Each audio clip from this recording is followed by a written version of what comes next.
How to set up your Olympus so that it's personalized.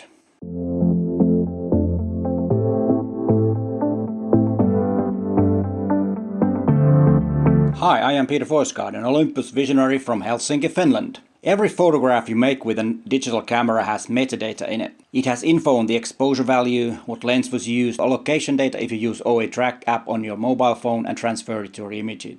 But did you know that you can put your name in the metadata if you want? It can be found in the menu and it's named Copyright Settings. There's a link in the description of this video for info how you can find it in your Olympus. My example is from OMD EM1 Mark II.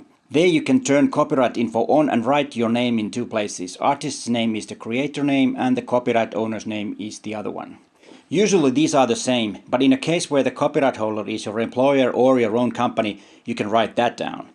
There's a little keyboard and you can toggle the letters with the buttons or dials on your camera. When you're finished, press the End key to save your name.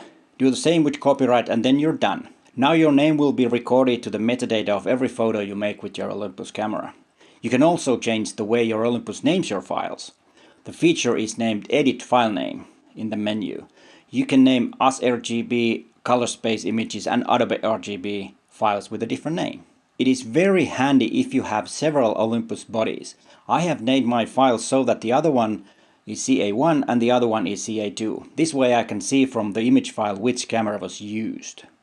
This was part 3 on my series about using Olympus. If you have not seen the previous 2 episodes, be sure to watch them after you have subscribed to my channel. There is more to come. Thanks for watching and bye for now.